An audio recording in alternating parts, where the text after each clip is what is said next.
Right. Hello, everyone, and welcome back to AuthorStory, the home of authors and stories that matter. I am your host, Alexander Lim, and this episode's featured guest is Carolyn Wilman, who was an author story some years back, speaking with us about how to win cash, cars, and trips. Now, this episode will be a little bit different from the usual book based interviews because we'll be bringing not one, but two, yes, two books in this interview, both of which Carolyn is publishing. So, Carolyn, welcome to Author Story. Thank you very much for being with us yet again. Oh, it's so nice to talk to you again. All right, you're welcome. Okay, so first off, a little catching up, so to speak. I mean, it's been what, about 3.5 years since we spoke on how to win cash, cars, trips, and more, which is what your book's all about. What's been up with you since then? Well, I have been doing something that I was told to do over 12 years ago, and I'm finally getting around to doing it. I had the pleasure of meeting Helene Hadsell in 2008 when she was 84 years old, and she told me that I should start teaching her WINeuvers for WISHcraft classes because she was no longer going to teach it, and she felt that I was the best one to continue teaching people how to win. And I didn't do anything until last year. I finally got a hold of her son Dyke because she passed in 2010. Okay. And I said, we need to republish your mom's stuff because there's nobody else doing it. And if you, because he's in his 70s now, Yeah. if you pass, it'll die with you. Right. And he agreed. So I bought the rights to all of her work, and I started republishing. And the Name It and Claim It game, which is the name of her book, has been out of print for 30 years. Now, she used to, this is amazing to me, she used to self-print some copies. So she'd be at home with her old DOS-based computer with WordPerfect, and she edited the book with a return key and a space bar, and she would add things and she would update things up until the year she died. She was just amazing. But they were, she would print them off on her little laser printer and Xerox them and send them out. Okay. All right. So yes, I've brought it back and now I modernized it. So it's, you can buy a paperback, you can buy an ebook, whereas you couldn't do any of that before. Right. So you're now into publishing. I mean, actually republishing. How different is publishing from, because you are an author, how different is publishing from, say, being an author, writing out a book for you? I like it, actually. I first of all, I feel so honored that I get to republish her work because she was like one of the most amazing women you'd ever want to meet, because the Name It and Claim It game isn't your standard sweepstakes book. It's all about how you have to be a winner before you win. And it's all about how you use your mind to win. She won every contest she ever entered, including a fully furnished home. Wow. Which is mind-boggling to me. So she was friends with people like Jose Silva, and who did the Silva mind control method. So he used mind movies. And Dr. Joseph Murphy, who wrote the famous Your Subconscious Mind book. And so she was doing all of these things that a lot of us talk about now, but she was doing them in the 70s. She was, like quite a while ago. She was doing, 50 years ago. She was a bit ahead of her time, actually, I think. Or she was one of the grandmothers of this kind of new thought movement. Right. And helped bring it into the forefront. And so it was so wonderful to take her words and put them back into paper. And then, of course, I updated where it needed to be because some of the stuff was out of date. So I would put notes in where things have been modernized. Right. Or there's other resources now that didn't exist when she wrote the book. Right. Okay. So I did 2 different fonts so you can know if it's her voice or my voice. Okay. All right. Okay. So, all right. So Helene Hadsell, I mean, I'm sure that there are people who know about her, but there are a lot more people who don't know about her. So, for the benefit of our listeners who don't know about her, who is Helene Hadsell and what was she all about? She was actually a housewife. She didn't work outside of the home until, her guides kind of pushed her into it, where she made friends with Jose Silva. And she was invited to one of his seminars and learned directly from him, which is amazing. And through circumstances, which I understand, sometimes things are not coincidences, she ended up being his assistant and his PR person. And she would set up all his seminars and workshops and help get things going in different cities. So she'd arrange, plane, his airfare, hotel, that kind of thing. Right. When back in the day, you couldn't just go online and book it. You had to phone and make arrangements and things. Yeah. So that's what she used to do. She was basically his assistant, and that's how she learned how to envision what she wanted in life and go out there and get it. Right. Okay. And as you mentioned, I mean, she is she won a lot of things all her life. Is this essentially what is this essentially what she was focused on, or was she focused on other things? She was focused on other things too. Okay. So, for example, at one point in her life, she was terrified to fly. Okay. Terrified. And Jose wanted her to go and open up, set up some workshops, and they called it opening up a city. But it was to go and set up workshops in Chicago. They lived in Texas. So this is, she was like 30 minutes outside of Dallas. So Chicago's a whole new area, Midwest. He said, because he was also intuitive. He said, I've been told we need to get up there and start opening up this area. She was terrified to fly. Right. And so she ended up finding someone to help her open up Chicago. But then, it got to the point where she had to overcome her fear. And so she used the same mind techniques of visualization and feeling the feelings of, being, it's called like your future self. So the person you are today isn't the person that owns that car, right? The feelings are different once you have it. So you put yourself energetically and emotionally and mentally into that position, and the idea is it brings it to you, because everything must match. The universal filling the vacuum. So that's what she did. She overcame her fear of flying using the exact same techniques and other things in her life. There's I won't give all the secrets away, because I want people to read the book. Of course, yeah, but a little snippet, just to show who she was. Okay, so Carolyn, since you are publishing 2 of her books and you have met her, so I have to ask, has Helene Hadsell had any influence on you, or have you benefited in any way from what you picked up from her works?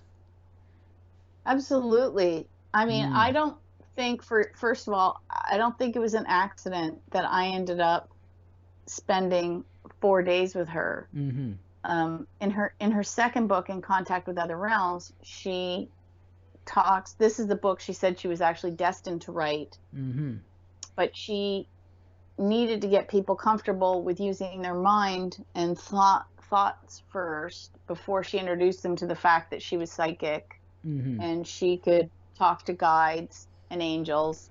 And so I had asked her bluntly to come and visit her, and she told me no. And then 4 days later, she called me back and said, "Your guides are so loud." Okay. All right, come and visit. All right. And I thought to myself, well, I'm loud in real life, so why wouldn't my guides be loud? Of course they're loud. All right. And how have you benefited from this contact with her, from from exposing yourself to her philosophies? Well, it's interesting because I really believe it should be true because I had won quite a few things using her techniques. I did a blog post once after I met her. I decided I wanted to go to London, England. I used all of her techniques in her book, and I won the trip, and off I went. It was amazing.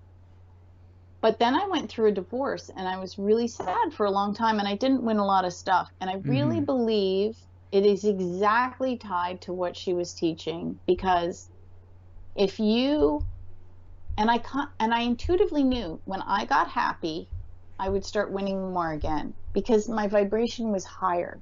And sure enough, after a long period of time, and I kind of went through my grief process, and then I ended up meeting somebody new.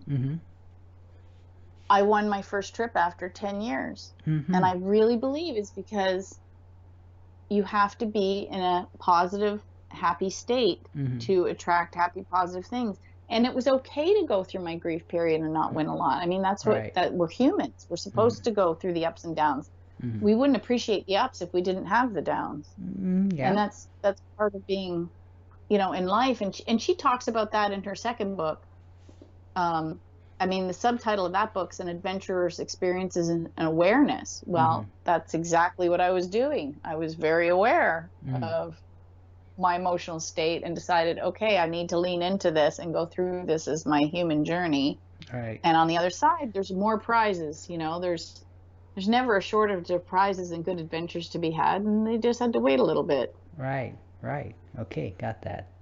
Okay, so before we go into the books, I'd like to ask about, I mean, what she was into, which is the New Thought movement. I mean, for the benefit of those who don't know what this is all about, well, can you explain a little bit about what it is?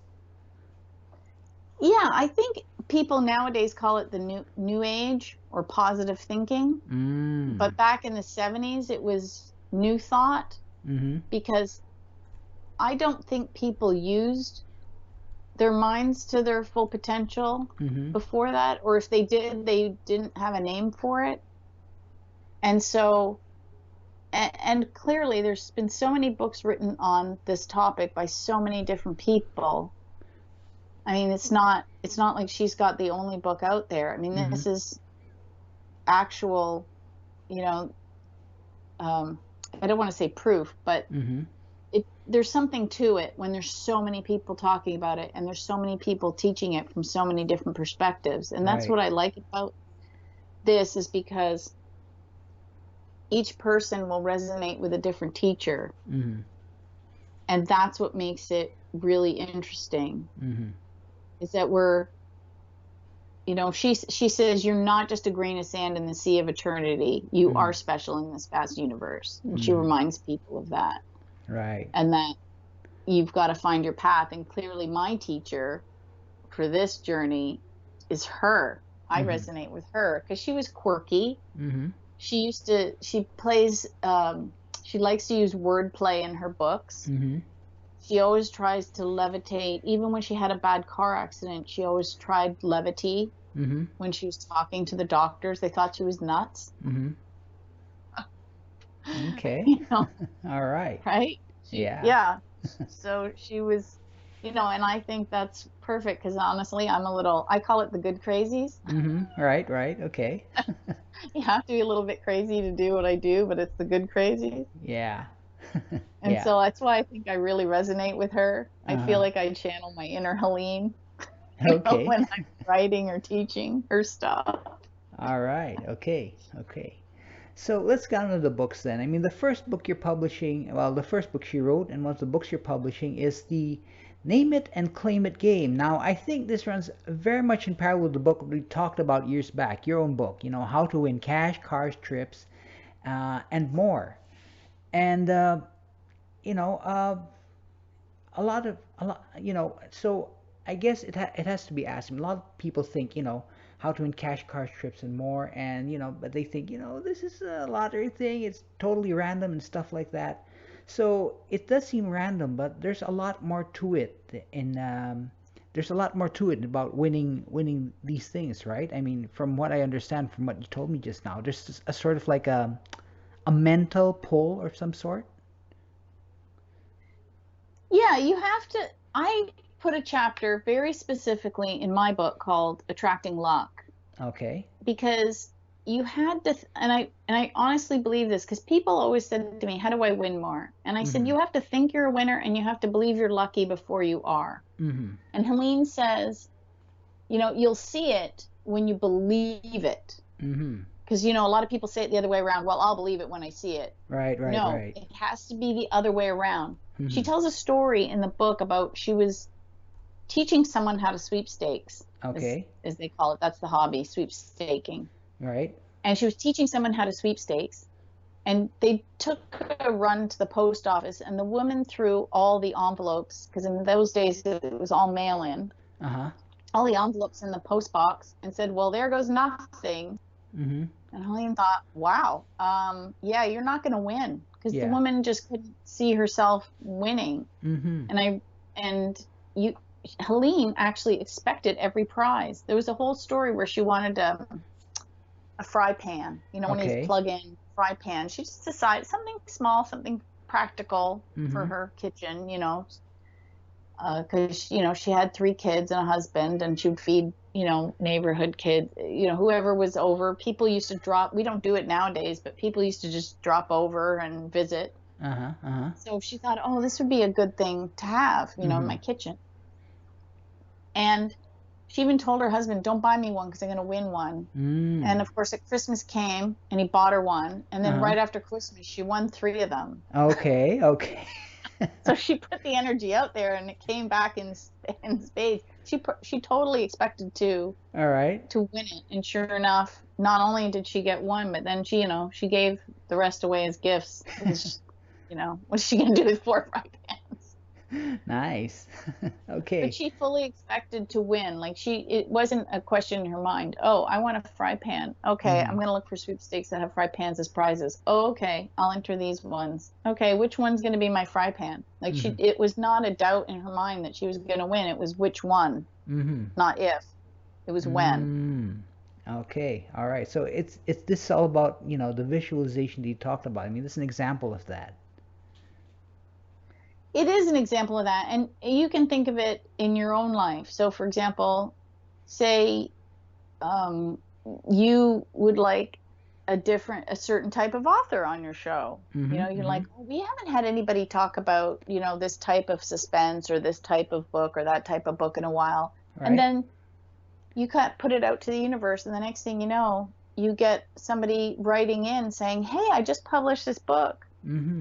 On, you know, that exact same topic, you know, and you think, holy cow, I just put that out to the universe and it just showed up. You know, I filled that hole in. So it happens for things, or people looking for a job, or you know, she did that with a car. She won a car, and it was so funny because she entered to win a car. She decided in her mind what kind of car she wanted. She won a car, but not the kind that she had in her mind. And she's like, okay, but that's not it. There's still another car out there for me.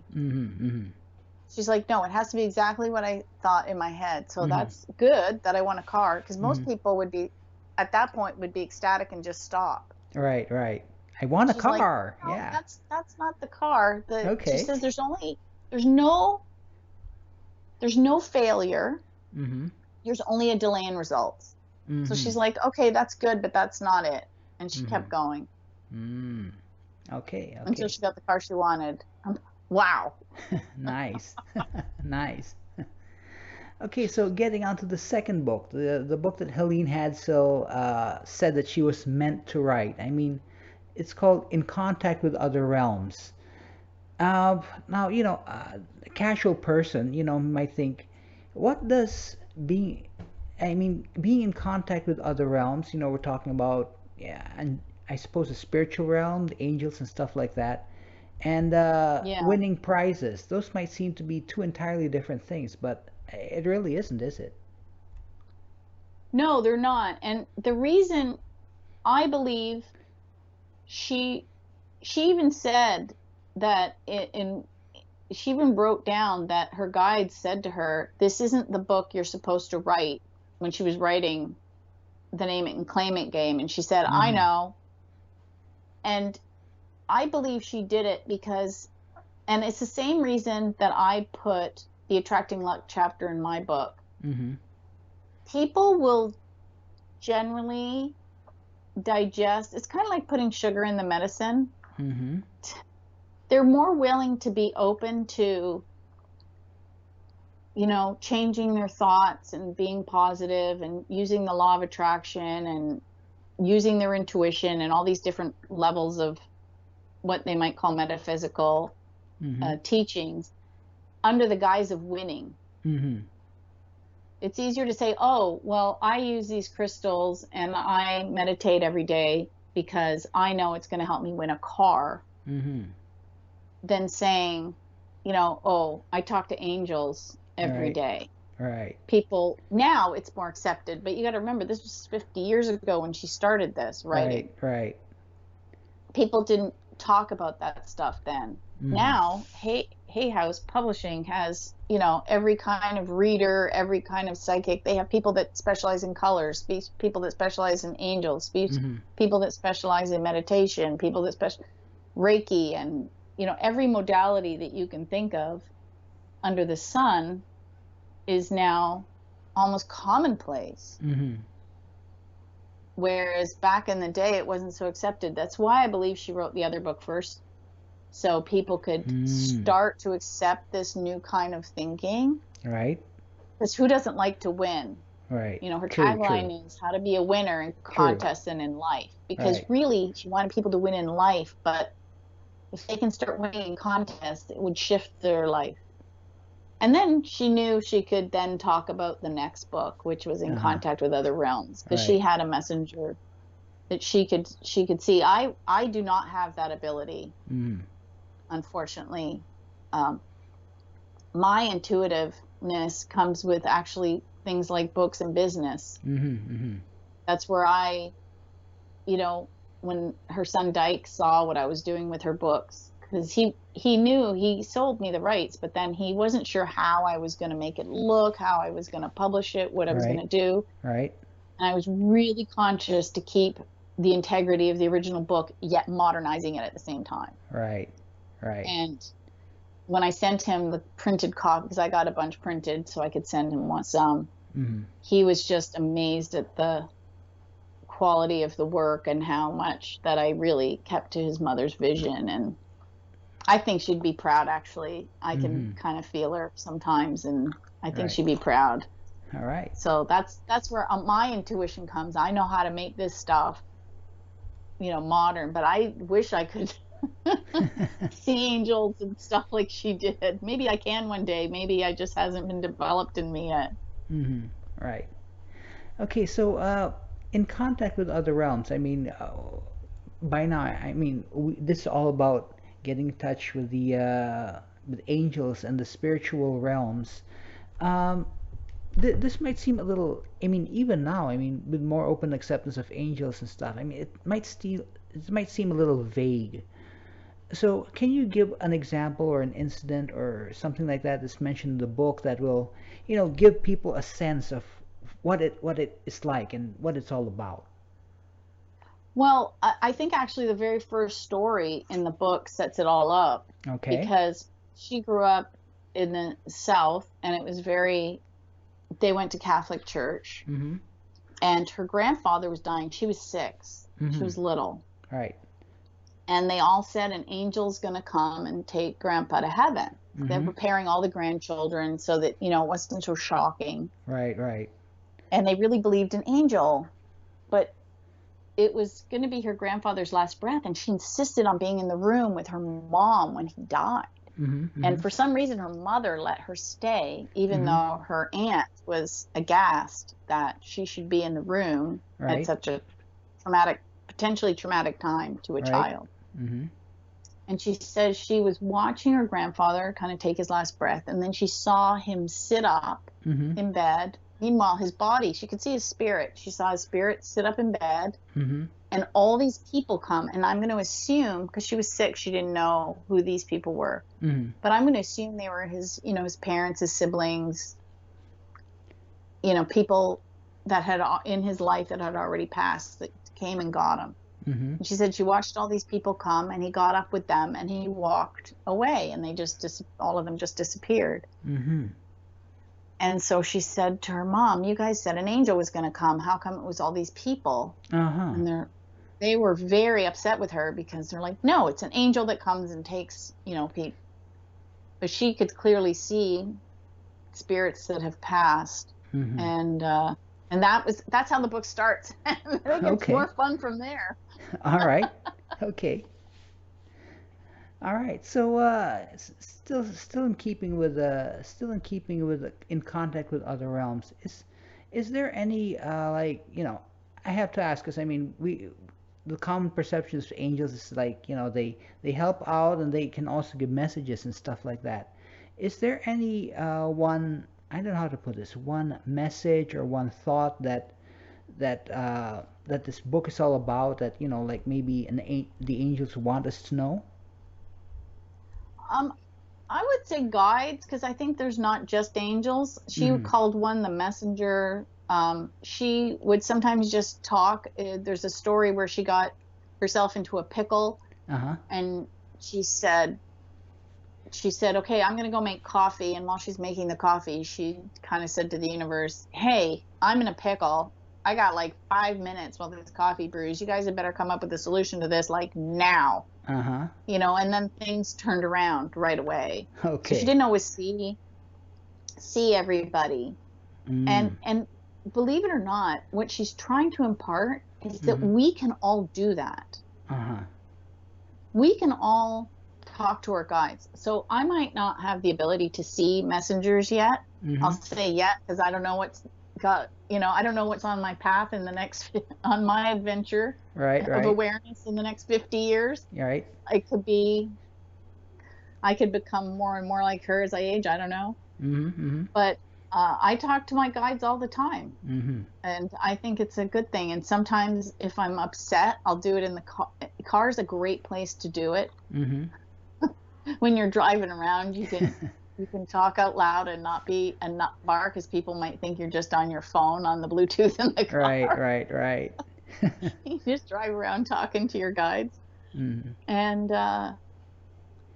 it's good. I think we all need to start realizing that we're not just here alone.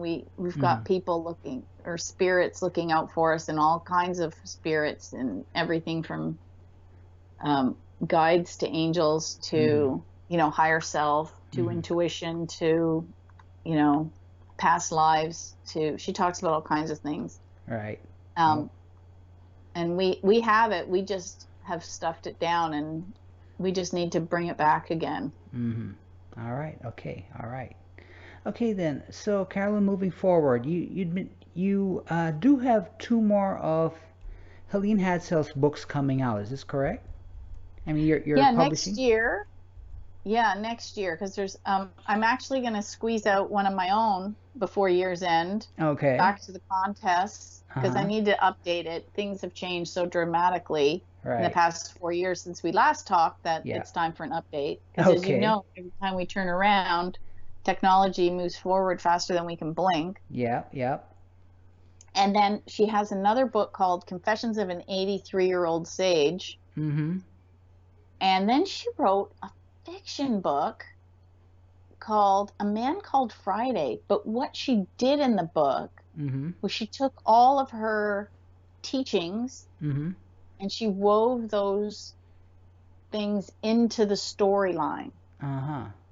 So there's the fiction book. The last book she ever wrote was a fiction book called A Man Called Friday. So, I'm excited to share that one, because it's not, so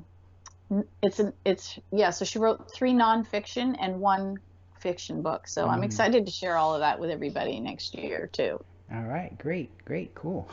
All right. So Carolyn, in the last minute or so of this interview, we're winding down now. Are there any words of wisdom you'd like to share to inspire listeners? Do you know what? I'm going to actually not give you some of Helene Hadsell's advice, but I'm actually going to give you something of mine, but it fits. And that is, always listen to your inner voice, even if it seems illogical. Because I have found in my life, when I haven't listened to it, because I think you get a hit like an intuitive hit, and you think, well, that's just crazy. And then what happens? Something comes up and you go, oh, why didn't I listen to my little voice? It was right. Right. So now I make a point to always listen, even if it seems wonky. I always listen, and sure enough, it's always right. So I'm going to tell everybody just to listen to your little voice. All right. Okay. Great words right there. Okay. All right then. So in closing then, our guest this episode is Carolyn Wilman, and she's publishing presently 2 books by Helene Hadsell, The Name It and Claim It Game, In Contact with Other Realms, and 2 more books coming up in the next year or so. You can find them on Amazon. So Carolyn, thank you very much for being on AuthorStory. It's really fun being able to speak with you again after all this time. Oh, I'm so glad we got in touch again, because it's so nice to be able to talk to you and share Helene's works with the world. I think she'd be happy. Yeah, I hope so. I hope so. Okay, so everyone, check out the books by Helene Hadsell that Carolyn Wilman is publishing, The Name It and Claim It Game, and Contact with Other Realms, as well as the other 2 that will be coming out in the next year or so. Also, go ahead and hit that subscribe button to listen to the people and the stories we'll cover in the future. So, see you guys next episode on AuthorStory, where we get to talk to another fantastic author and hear about their fantastic story.